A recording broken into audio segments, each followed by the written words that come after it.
Assim está escrito, primeiro livro dos Reis, capítulo 22, versículos do 5 ao 8 diz: Disse mais Josafá ao rei de Israel: Consulta, porém, primeiro a palavra do Senhor. Então o rei de Israel ajuntou os profetas, até quase 400 homens, e disse-lhes: Irei a peleja contra Ramote Gileade, ou deixarei de ir? E eles disseram: Sobe, porque o Senhor a entregará na mão do rei. Disse, porém, Josafá: Não há aqui ainda algum profeta do Senhor, ao qual possamos consultar? Então disse o rei de Israel a Josafá: Ainda há um homem por quem podemos consultar ao Senhor, porém eu o aborreço. Outra tradução diz: eu o odeio, porque nunca profetiza de mim bem, mas só mal. Este é Micaías, filho de Ilá.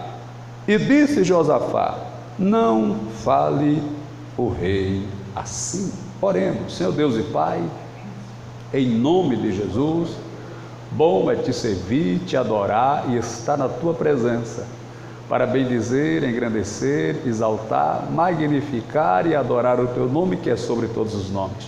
Aqui está a tua igreja, que vencera, meu Deus, o tempo chuvoso, os desafios do tempo, e vier a este lugar com o objetivo de te adorar e receber uma resposta da parte dos céus. Que assim o Senhor faça e opere e os alimente de forma poderosa. É o meu pedido, é a nossa oração, em nome de Jesus. Amém. Deus abençoe. Pode sentar.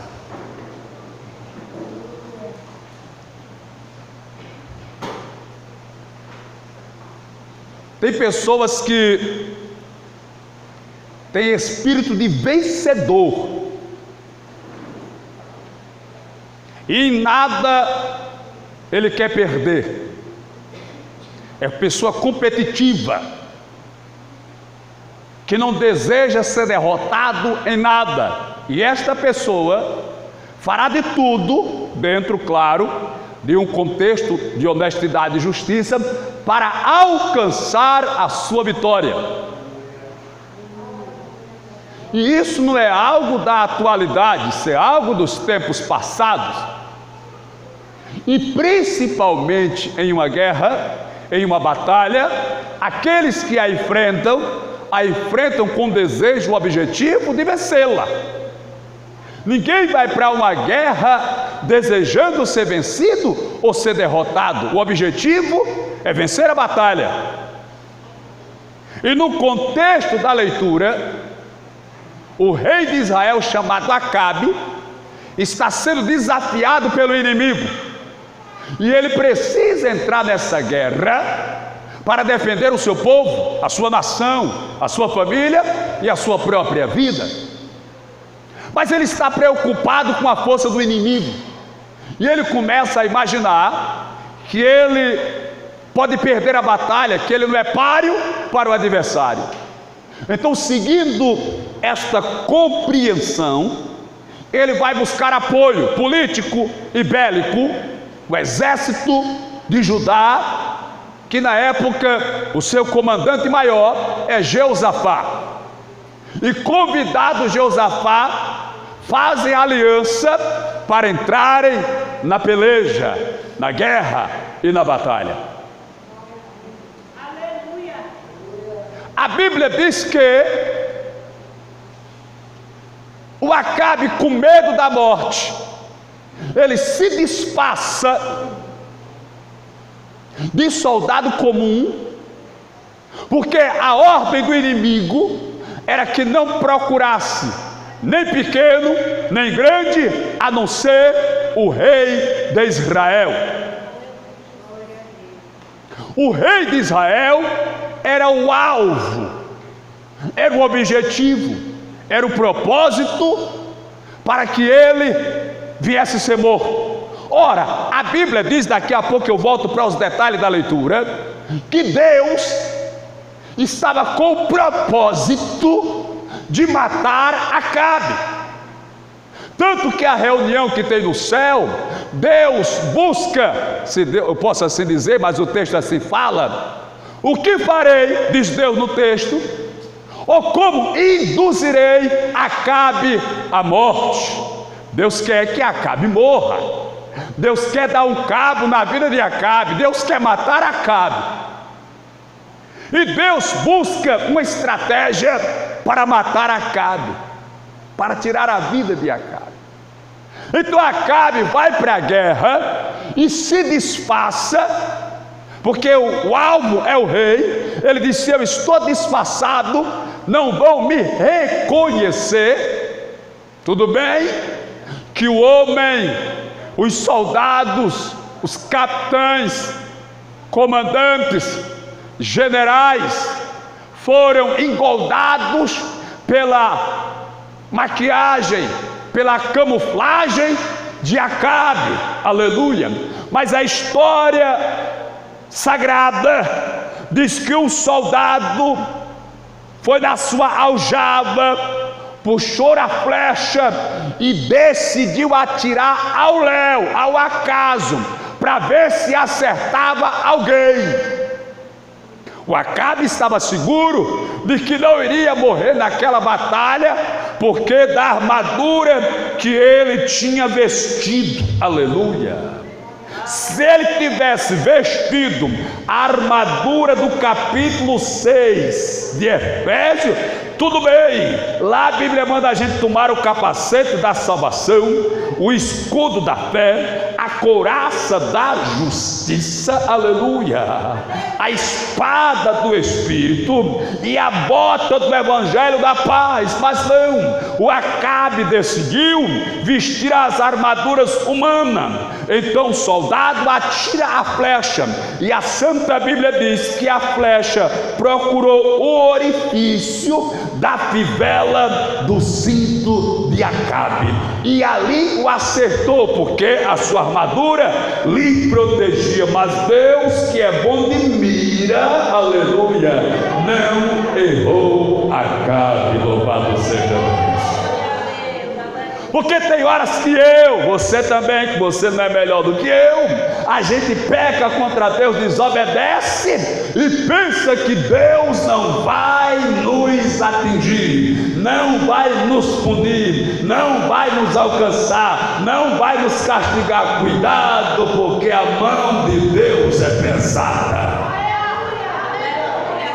Você pode escapar do marido, da mulher, do pai, da mãe, do filho, até mesmo do promotor, do advogado, do juiz, do delegado, mas não tem como o homem se esconder do olhar de Deus. Na Bíblia diz: se você fizer a sua casa lá nas estrelas, de lá eu lhe derribarei. Se você descer ao profundo do mar, ao abismo, lá eu lhe acharei. Não tem como o homem se esconder da mão ou do olhar de Deus. Repito, Deus está a te contemplar. A Bíblia diz em Provérbios 15:3: os olhos do Senhor estão em todos os lugares. E Apocalipse diz que os olhos dele é como chamas de fogo. Ninguém se esconde de Deus. Pois bem, voltando ao princípio da conversa da Bíblia,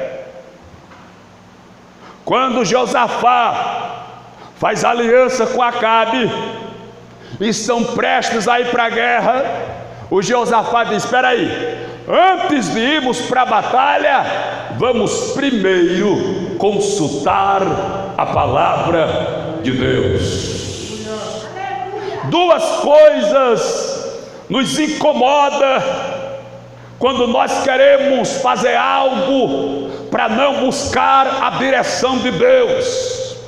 A primeira é que nós achamos que a resposta de Deus demora. Por essa razão, muitas das vezes, nós não queremos buscar a resposta de Deus, porque achamos que vai ser demorada, vai ser tardia, vai demorar, e nós somos seres apressados. Eu até entendo, pelo fato de sermos mortais e só vivermos 80, 90, 100, 100 e alguma coisa, nós queremos desfrutar logo, nós queremos que chegue logo, aleluia. Mas deixa eu dizer um negócio para você: Deus só vai dar a mim, a tua vitória no tempo, aleluia. Depois do tempo Ele não vai dar, porque estraga, e antes do tempo você se estraga, então vai ser no tempo de Deus. Então essa é uma das razões pela qual nós muitas das vezes preferimos tomar as nossas atitudes sem consultarmos ou esperarmos em Deus, porque achamos que a resposta de Deus é demorada. Mas o salmista, no Salmo 62, ele disse: a minha alma espera somente em Deus. No 40 ele diz: eu esperei com paciência no Senhor, Ele se inclinou para mim e ouviu o meu clamor. Então nessa noite Deus está falando com um crente que está impaciente, que está afobado, que está agitado, que está descontrolado. Aprenda a esperar no Senhor. Jesus Cristo disse que a nossa ansiedade, preocupação e pressa não acrescenta uma hora ao curso da nossa vida, nem um côvado à nossa estatura. Então aprenda nesta noite a esperar no tempo de Deus. Então a primeira coisa que nos dificulta em buscar ao Senhor é porque nós achamos que vai demorar. Segundo, é porque nós achamos que Deus não vai fazer do nosso agrado. Eita! Eu não vou consultar a Deus, porque pode ser que Deus mande eu fazer do jeito que eu não vou me agradar, então eu vou fazer do meu jeito mesmo. Vai quebrar a cara, aleluia. E consertar a cara é caro. Então é melhor você aprender a esperar em Deus. Consulta primeiro a palavra do Senhor. A Bíblia diz que quando Davi ele pede asilo ao rei dos filisteus, em determinado momento os filisteus vão guerrear contra Israel, e Davi, que faz a guarda pessoal do rei, o rei o convida para ir para a guerra também. Está na Bíblia, no finalzinho de 2 Samuel, ou 1 Samuel. Quando eles estão indo, os príncipes dos filisteus chamam o rei e diz: por que este homem está indo conosco? Ele é judeu, ele é israelita, nós vamos guerrear contra o israelita, ele vai conosco guerrear contra o seu próprio povo? Lá vai ser a oportunidade dele ser agradável novamente ao rei Saul, porque ele vai se virar contra nós para receber a aprovação do seu rei. Por nós ele não vai. Aí o rei chamou Davi no canto e disse: Davi, você tem sido como um anjo de Deus na minha vida, nada tem a desabonar sobre a sua pessoa, mas os príncipes não querem que você vá conosco para a guerra. Mas o que fiz eu agora com o rei? O rei disse: nada, Davi, mas é lei, não posso. Eles pediram para você retornar. Quando ele está retornando para a cidade de Ziclag, era onde ele estava situado, quando ele chega lá, meu irmão, a Bíblia diz que, se eu não me engano, os amalequitas entraram na cidade, tomaram os rebanhos de gado, de ovelha, os camelos, os jumentos, pegaram as mulheres, as crianças, sequestraram tudo e foram-se embora. Quando Davi chegou, que viu aquela miséria, ficou apavorado. Os soldados de Davi ficaram tão revoltados que queriam apedrejá-lo. Está na Bíblia, pode ler depois. Eles queriam matar Davi a pedradas, porque tomaram tudo, levaram tudo, deixaram ele sem nada, sem mulher, sem rebanho, sem gado, sem ovelha, levaram tudo, prata, ouro que tiveram, eles levaram. E agora, sabe o que Davi fez?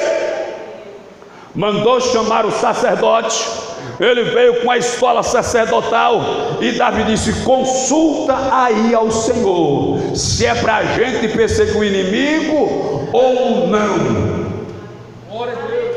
Se é para a gente ir atrás do inimigo ou não. Meu irmão, Davi estava estressado, Davi estava ameaçado de morte, Davi estava debaixo de pressão, estavam querendo apedrejá-lo, estavam querendo rasgar Davi, matar Davi, aleluia, mas isso não tirou de Davi, aleluia, a consciência de que temos que andar na direção, na vontade, no projeto e no querer de Deus. Não deixe que a pressão do mundo, a pressão do inimigo, a pressão às vezes da família, a pressão às vezes dos irmãos lhe tire da direção de Deus.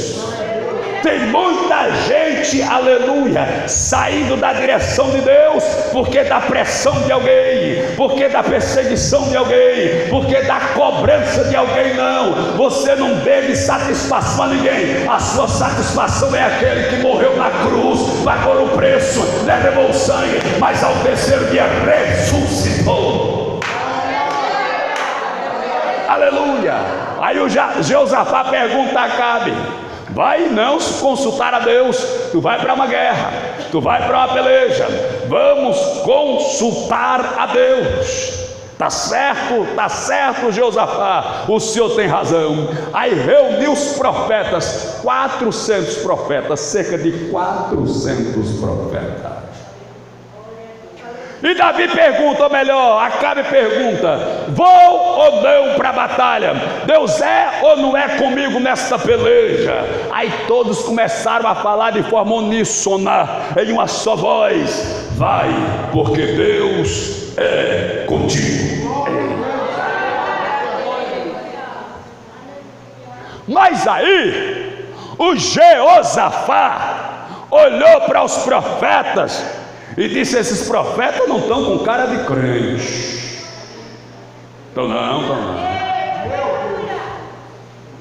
E eu, na verdade, comecei a refletir, e quando eu entendi que falou de 400, eu me lembrei dos 400 profetas de Baal.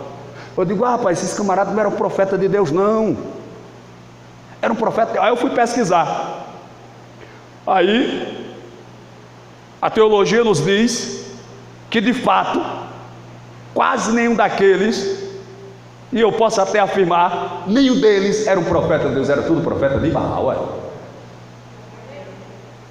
E a resposta está no versículo 7, quando Josafá diz assim: disse porém Josafá: não há aqui ainda algum profeta do Senhor? Porque Acabe, com Jezabel, tinha mandado aniquilar todos os profetas de Deus. Então só restavam os profetas de Baal. Porque se você analisar comigo, quando Deus faz a reunião no céu e diz: como induzirei Acabe à morte, a Bíblia diz que sai um espírito da parte do mal e diz: eu sairei e serei um espírito de mentira na boca dos seus profetas.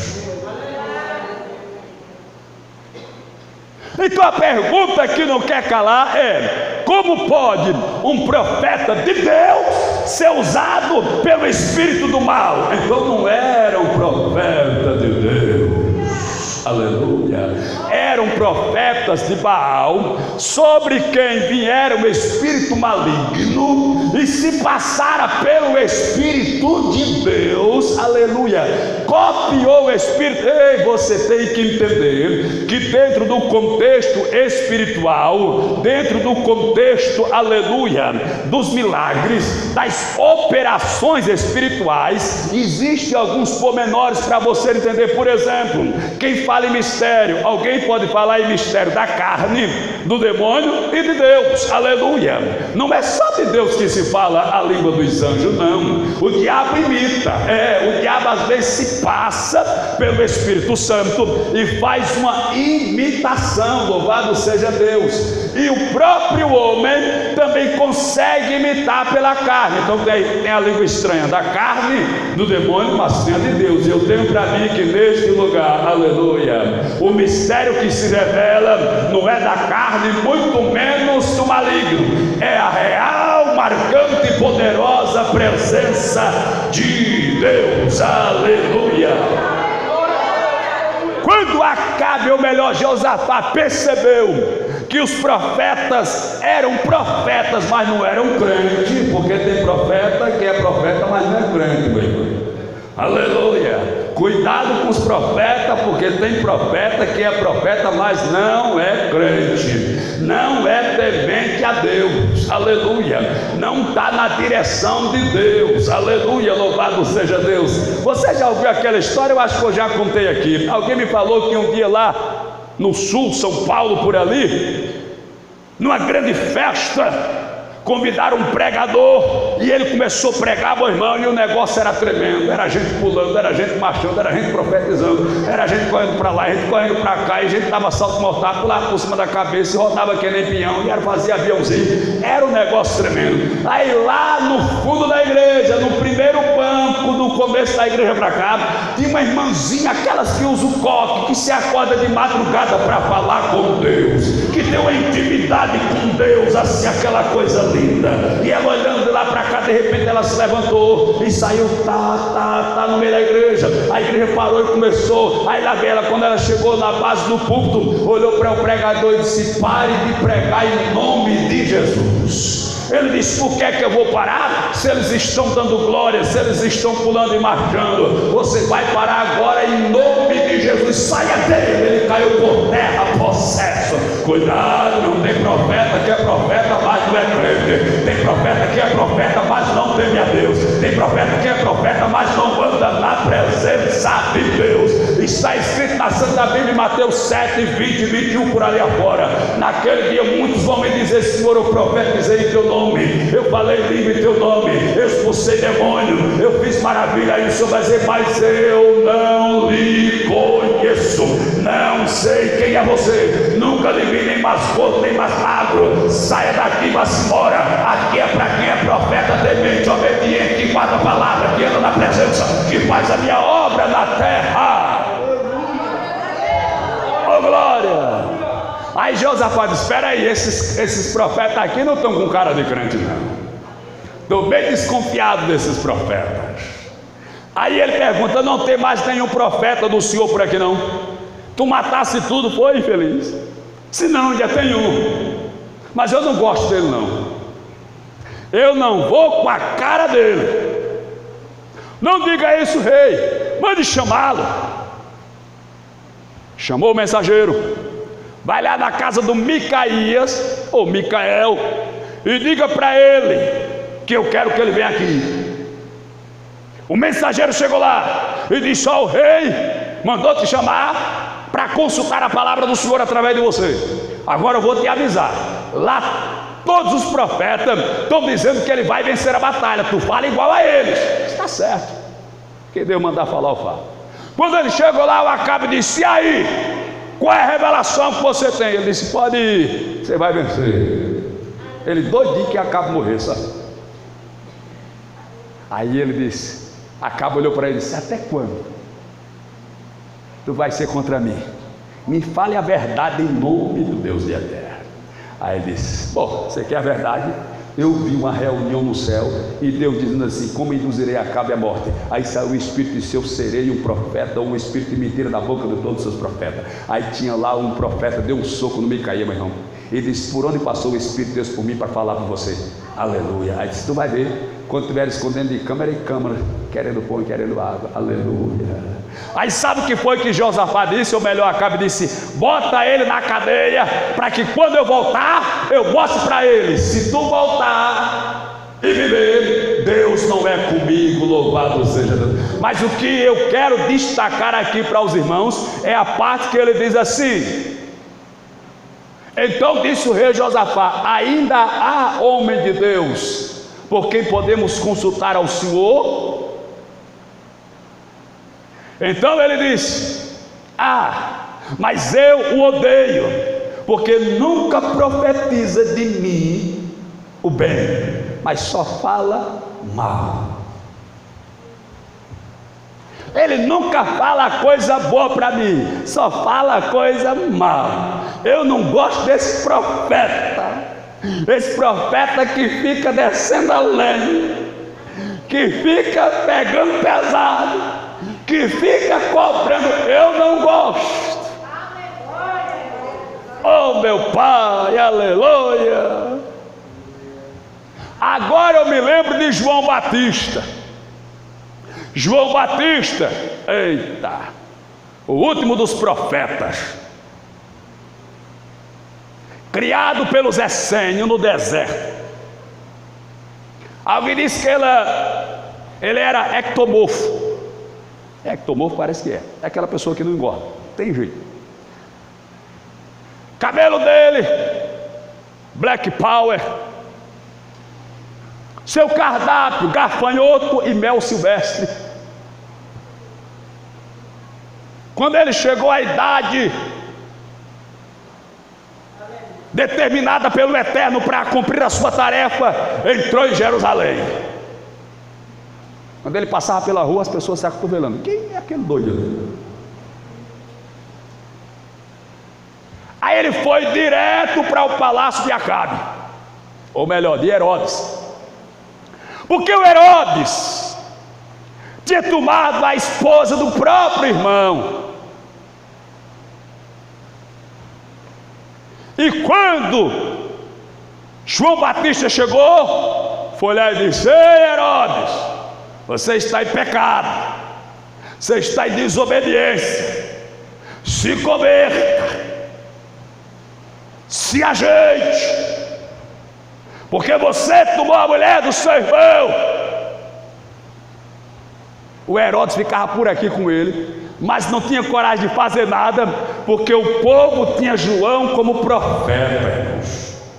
João ia pregar no deserto, às margens do Jordão, por ali afora, e a multidão afluía para ouvir ele pregar.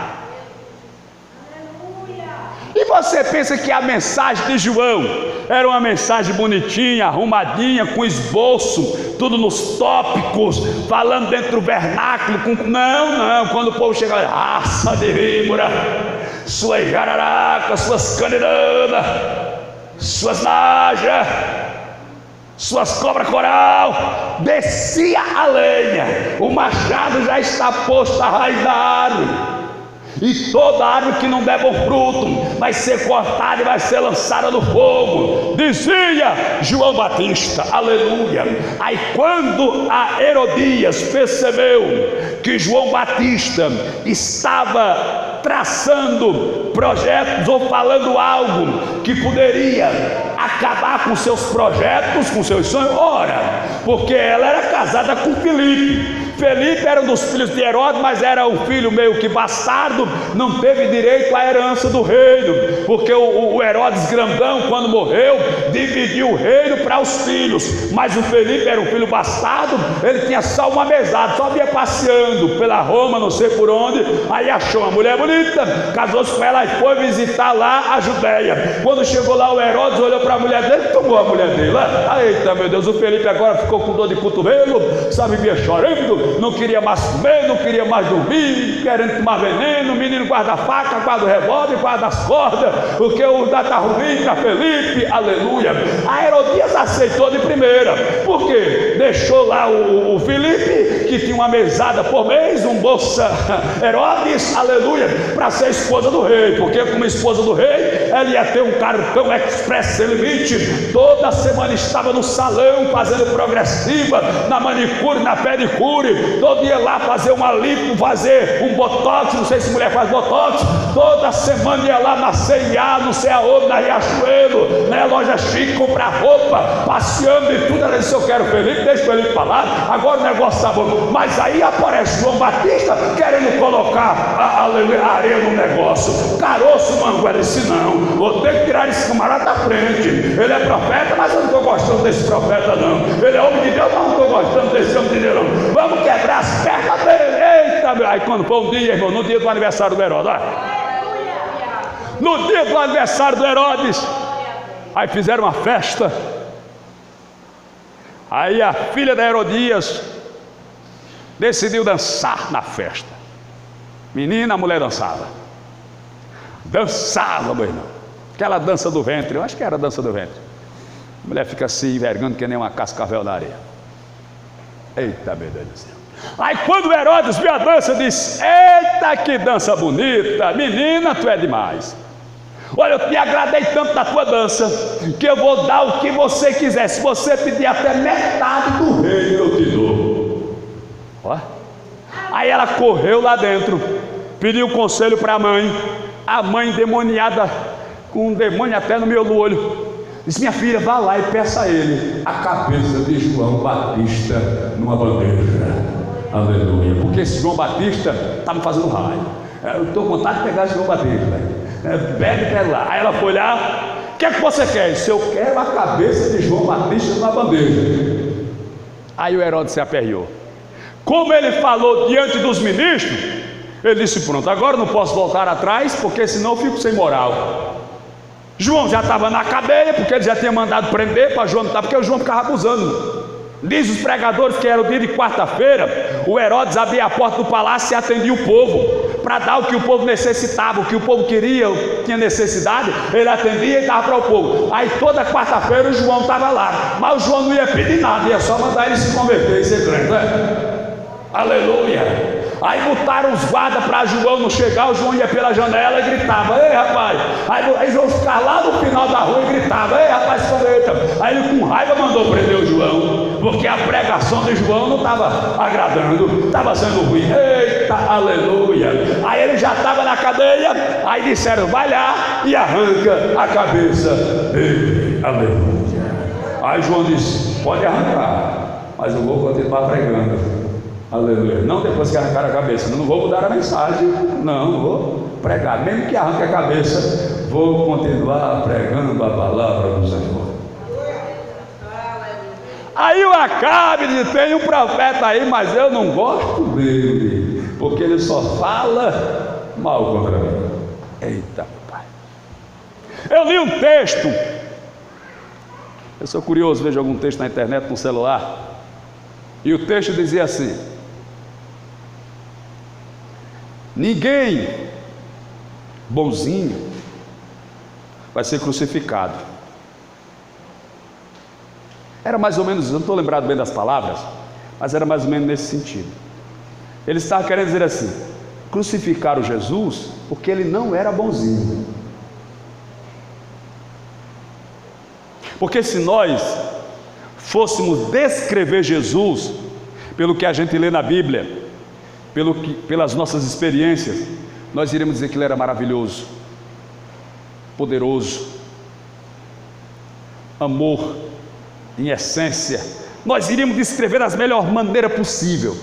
Mas para muita gente, na época dele, ele era chato, intrometido, estava tentando botar areia no negócio dos sacerdotes. Foi por isso que crucificaram ele, porque ele estava incomodando.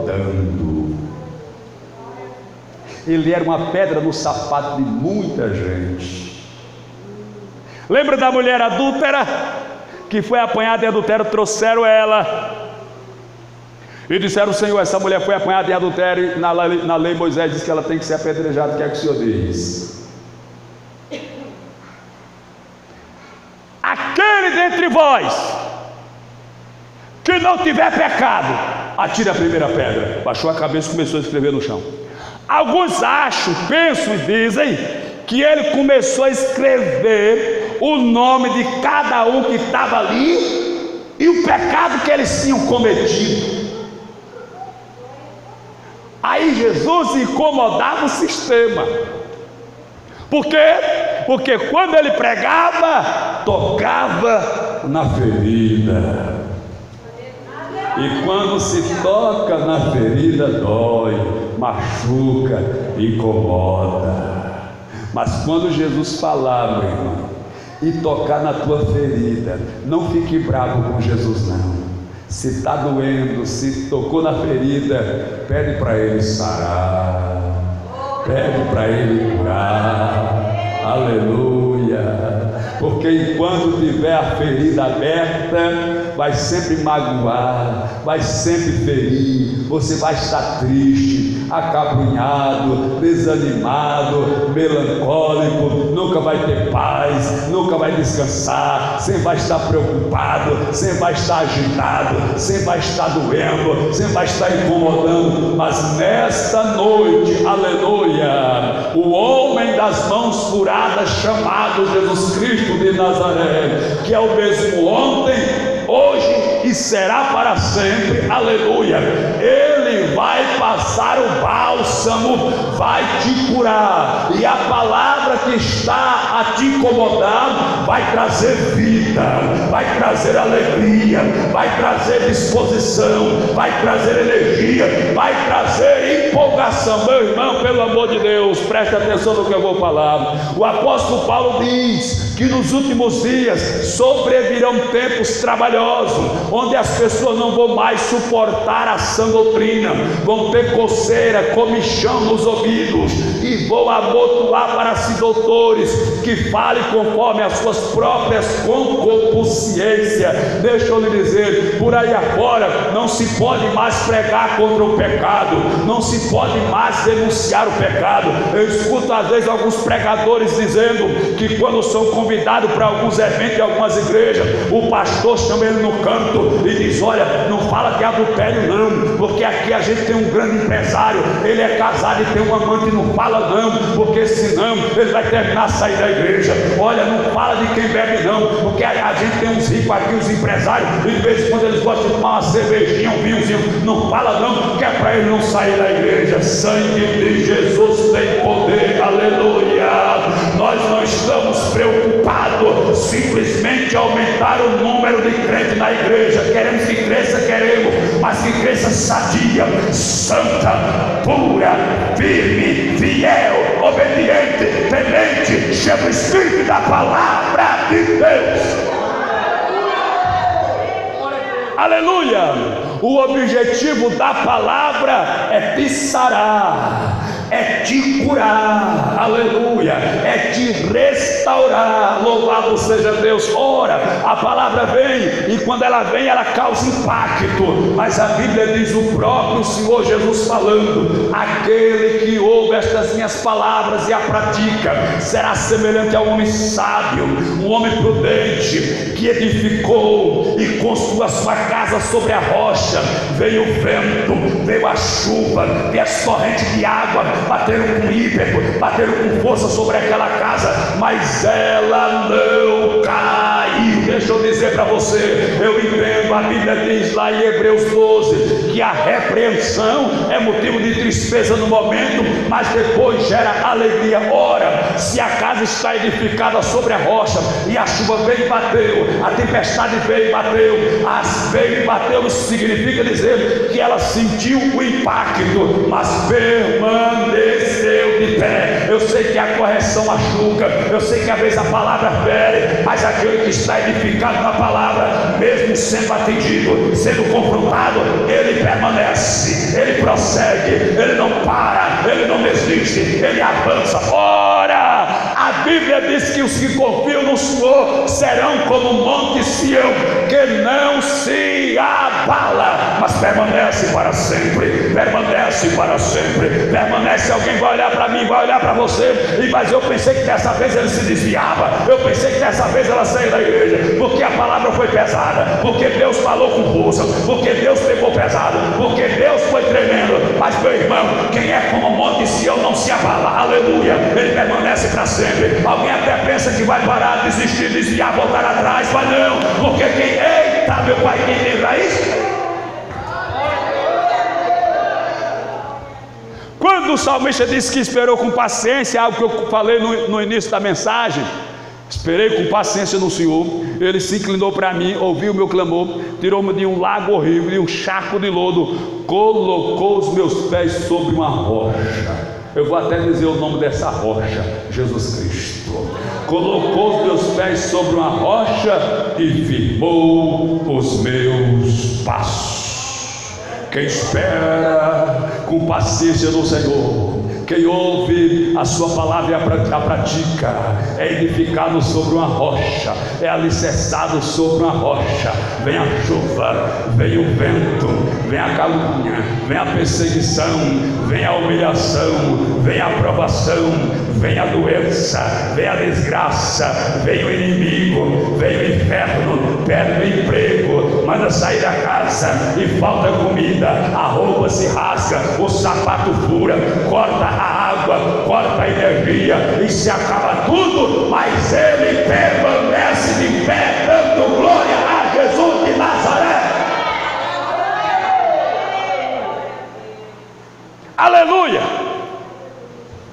Mas aí o Acabe disse: eu não gosto dele. Quando ele prega, meu Deus, agora eu me lembrei do irmão. E a gente que prega, né, até mexe o dedo, mexe a mão e tudo. Isso, faz muito tempo. Mas pastor, o senhor quando está pregando, o seu dedo só aponta para mim. Eu digo: não é possível. Que às vezes eu nem olho para os irmãos, fico meio focado na Bíblia. Ele disse que fazia assim, e o dedo ia para lá, e o dedo mudava de lugar, e o dedo. Eu digo: não é possível, mas então se ajeite.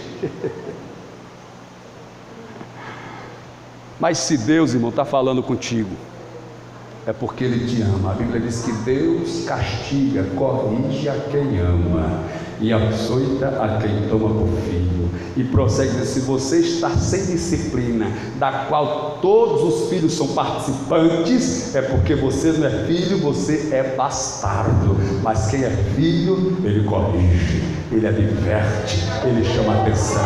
Ele não é para te humilhar, não é para te maltratar, muito menos para te matar, é para te edificar. Aleluia!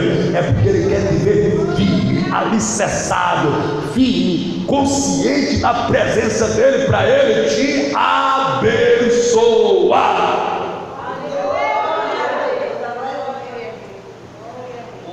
Lembre-se que a palavra é uma espada afiada de 2 gumes, que penetra até a divisão da alma e do espírito, das juntas e medulas, e é apta para discernir os pensamentos e as intenções do coração.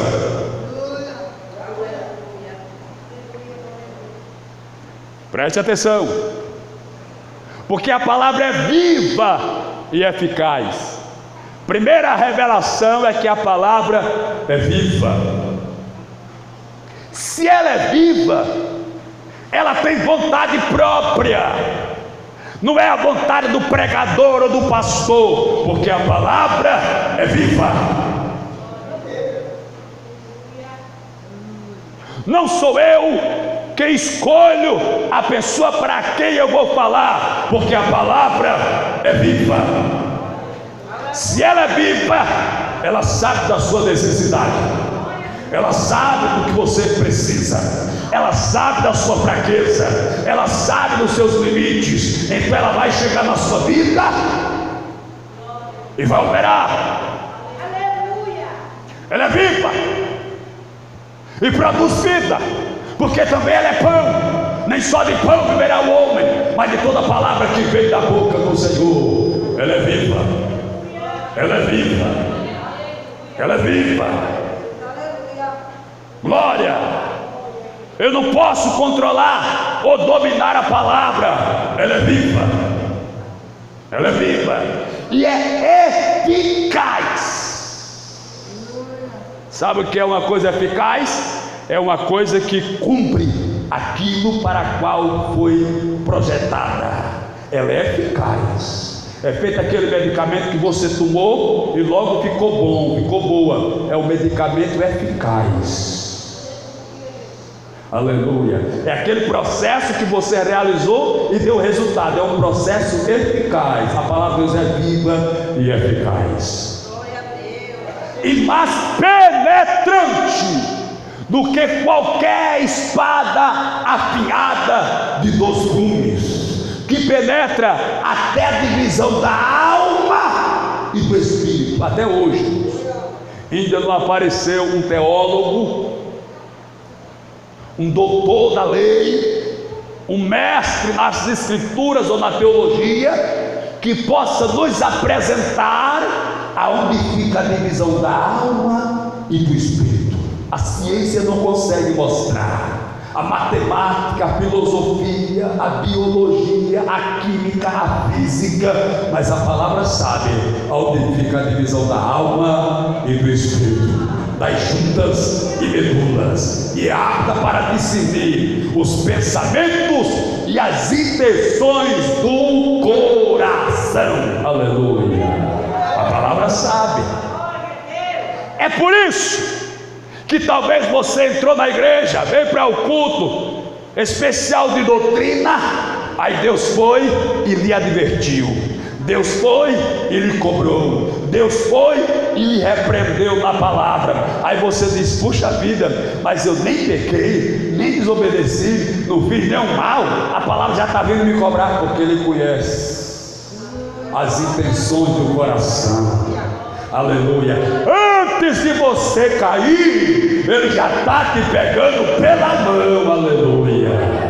Antes de você tombar, Ele já está lhe segurando. Ou seja, Deus está lhe advertindo, Deus está lhe despertando, Deus está, aleluia, chamando a sua atenção para que você desperte e perceba que o inimigo está preparando a cilada, mas há poder no sangue de Jesus. A palavra que é viva e eficaz, mais penetrante do que qualquer espada afiada de 2 gumes, que penetra até a divisão da alma e do espírito, das juntas e medulas, e é apta para discernir os pensamentos e as intenções do coração. Hoje, nesta noite, ela está vindo como bálsamo, como água, como pão, e você vai se alimentar desta palavra, e esta palavra vai te reembustecer, vai te fortalecer, vai te pôr de pé, vai te firmar e te alicerçar, e tal qual o monte Sião, você nem vai se abalar diante da luta, das provas, das perseguições, das tentações que Satanás tem colocado na sua vida e na sua frente. Há poder no sangue de Jesus. Você vai permanecer de pé, você vai até tombar e cair, mas a mão eterna, o braço forte e poderoso vai te pegar lá caído, lá na sarjeta, no monturo, você desanimado, fracassado, envergonhado, vai te levantar, vai te passar no SJ no sangue de Jesus, vai perdoar os teus pecados, e você vai novamente profetizar, vai novamente sentir, vai novamente marchar, vai novamente ser cheio da presença. Então, se Deus te corrige hoje, se Deus te repreende, é porque Ele não quer te ver caído, vazio, fracassado. Ele quer te ver de pé cheio, Ele quer te ver de pé cheio, Ele quer te levantar e te usar na terra. Então, se eu fosse você, não me entristecia, mas dava glória a Jesus de Nazaré, porque Ele te ama e te direita. Aleluia. Derramanaiaçé. Glória, aleluia, glória a Jesus. Então o rei de Israel ajuntou os profetas, quase 400 homens, e disse-lhe: irei a peleja contra Ramote e Gileade, ou deixarei de ir? E eles disseram: sobe, porque o Senhor a entregará na mão do rei. Disse, porém, Josafá: não há aqui ainda algum profeta do Senhor ao qual possamos consultar? Então disse o rei de Israel a Josafá: ainda há um por quem podemos consultar ao Senhor, porém eu o odeio, eu não gosto dele, não vou com a cara dele não. Eita, porque ele nunca profetiza coisa boa para mim, rapaz. Só diz que eu vou me acabar, que eu vou morrer, que eu tomo jeito, que eu me conserto, e não é, rapaz. O resultado de Acabe nessa guerra foi morte. Por quê? Porque ao invés de receber a palavra do Senhor, recebeu a palavra dos profetas de Baal. 400, vai lá, meu rei, o senhor vai vencer, o senhor é o cara, o senhor vai vencer, o senhor é o rei da cocada preta. Eu falei isso aqui um dia, irmão disse: pastor, por que o senhor fica falando? O que é isso aí da cocada preta? Eu disse: agora que eu não sei, meu, vou pesquisar. Aí eu descobri que era Dom Pedro, não sei se é Dom Pedro I, Dom Pedro II, quando fazia cocada preta. A cocada preta é quando deixa ela passar um pouquinho do ponto, ela fica escurinha, aí dá-se o nome de cocada preta. Então o rei, o Dom, não sei se era Dom Pedro I, Dom Pedro II, ele tinha a primazia de pegar as primeiras cocadas, por isso o nome, o rei da cocada preta. Aí o Acabe pensou que era o rei da cocada preta. Assim diziam os profetas. Já o Micaías, quando via, descia a lenha. Aí a pergunta que não quer calar: você quer um profeta que lhe massageie o ego, que diga porque Deus vai ser contigo, vai pensar você todo errado, todo troncho, aí você vai e morre? Ou você quer um profeta que lhe se ajeite, anda pelo caminho, para Deus te abençoar e para Deus te dar vitória? Eita, glória a Jesus de Nazaré! Vamos agradecer a Deus por esse culto. Peço que Deus abençoe vocês, que vocês permaneçam firmes. Lembre-se, toda vez que Deus lhe corrigir, Deus lhe cobrar, é porque Ele te ama. E se o profeta for usado por Deus para uma repreensão, para uma cobrança, dê glória a Deus. Porque se o profeta está só massageando o teu ego, você pode amanhã cair na cilada, ser vencido e derrotado. Mas se você ficar firme, receber a palavra, Deus vai te dar a vitória.